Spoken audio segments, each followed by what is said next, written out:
आज के युग में मनुष्य का सारा काम डिजिटल तरह से किया जाने लगा है, जिसके लाखों फायदे हैं तो हजारों नुकसान भी हैं। अगर आप भी अपने कंप्यूटर में मजे से गेम खेल रहे हैं और आपके पीछे से कोई आपके कंप्यूटर की सारी प्राइवेट जानकारी निकालकर आपको ब्लैकमेल करता है, तो आपका जीवन कैसा हो जाएगा। आज हैकिंग इतनी बदनाम हो चुकी है कि अगर आपसे कोई पूछता है कि बेटा क्या करते हो और आपने जवाब दिया कि मैं हैकिंग करता हूँ, तो या तो वो आपको बेहद गर्व से देखेगा या वो आपको चोर समझेगा। गर्व से आपको ज्यादातर वो लोग देखेंगे जिन्हें हैकिंग के बारे में कुछ भी नहीं पता, और चोर आपको वो लोग समझेंगे जिन्हें भी हैकिंग के बारे में घंटा कुछ नहीं पता। क्योंकि सच्चाई यही है कि ज्यादातर लोगों को हैकिंग के बारे में कुछ भी नहीं पता। बॉलीवुड की फिल्मों की तरह वो बस हैकिंग को हाथ की सफाई समझते हैं, जो आपके एक क्लिक से पूरे इंटरनेट जगत में तहलका मचा सकता है। अब आते हैं मेन टॉपिक पर। ये हैकर होता क्या है? साधारण सी भाषा में कहें तो जो व्यक्ति कहीं दूर बैठकर आपके कंप्यूटर, वेबसाइट या किसी भी सोशल साइट पर किसी कमजोरी का फायदा उठाकर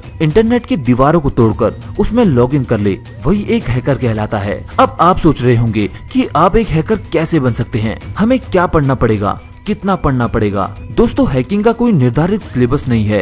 एक हैकर की पढ़ाई कभी पूरी नहीं होती। टेक्नोलॉजी के साथ उसे भी अपनी स्किल्स और तेज करती रहनी पड़ती है। इसीलिए कहते हैं कि एक अच्छा हैकर बनने के लिए आपको उसे सीखने का जुनून होना जरूरी है। अगर आप 4-6 महीनों का कोर्स करके सोचते हैं कि आप एक हैकर बन गए, तो हाँ, आप बन जाओगे, पर उस लेवल का नहीं जितना आप अभी सोच रहे हो। आप हैकिंग की दुनिया में एक सिपाही जरूर बन जाओगे, पर एक ऑफिसर यानी एक उत्तम हैकर नहीं बन पाओगे। एक उत्तम हैकर बनने के लिए आपके अंदर लगी आग कभी कम नहीं होनी चाहिए। आपको हैकिंग के सारे सब्जेक्ट्स में महारत हासिल करनी होगी, दिन रात सुबह शाम एक करके। क्योंकि एक उत्तम हैकर बनने के लिए आपको बहुत पढ़ना पड़ता है। आपको हमेशा दुश्मन के दिमाग को समझ के उससे एक कदम ज्यादा सोचना होगा, क्योंकि इस फील्ड में हर सेकंड कंपटीशन ही चलता रहता है, जिसमें आधे से ज्यादा लोग बीच में ही हार मान जाते हैं। आज के टाइम पे हैकिंग काफी बदनाम हो चुकी है, क्योंकि ज्यादातर लोग हैकिंग केवल गलत कामों के लिए सीखना चाहते हैं, परंतु सब एक से नहीं होते।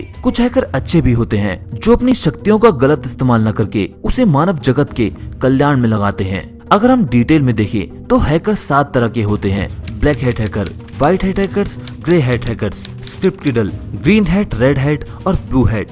पर अगर बड़ी मात्रा में देखें तो सिर्फ 3 तरह के हैकर देखे जाते हैं: black hat hacker, white hat hackers और grey hat hackers. Black hat hackers या कहीं काली टोपी वाले वो लोग होते हैं जो अपनी शक्तियों का नाजायज फायदा उठाते हैं। इनका काम यही होता है बिना इजाजत किसी भी साइट की जरूरी इंफॉर्मेशन को चोरी करके उन्हें डराना, धमकाना और पैसा वसूल करना। ये हैकर्स बहुत बुरे होते हैं, जिनसे बड़ी बड़ी कंपनियों के पसीने छूट जाते हैं। व्हाइट हैट हैकर, ये लोग वो होते हैं जो सरकार या किसी कंपनी के लिए काम करते हैं। इनका काम ही कंप्यूटर या वेबसाइट की मजबूती को और मजबूत करना होता है, ताकि वो ब्लैक हैट हैकर के हाथों ना आ पाए। ये सारे काम परमिशन लेके करते हैं, इसीलिए इन्हें इथिकल हैकर भी कहा जाता है। ग्रे हैट हैकर, ये लोग आप या हम जैसे बेरोजगार होते हैं। इनको किसी को ब्लैकमेल करके ब्लैक हैट हैकर की तरह पैसे भी नहीं चाहिए, और यह व्हाइट हैट हैकर की तरह परमिशन लेके भी काम नहीं करते। इनका मकसद या तो अपनी स्किल्स को दूसरे को दिखाना, थोपना या बढ़ाना होता है, या ये केवल मस्ती के लिए या दूसरों को परेशान करने के लिए ये सब करते हैं। कई बार यह वेबसाइट हैक करके सब कुछ डिलीट कर देते हैं, तो कई बार सिर्फ दिखावे के लिए यह वेबसाइट पर अपना नाम या काम लिख देते हैं।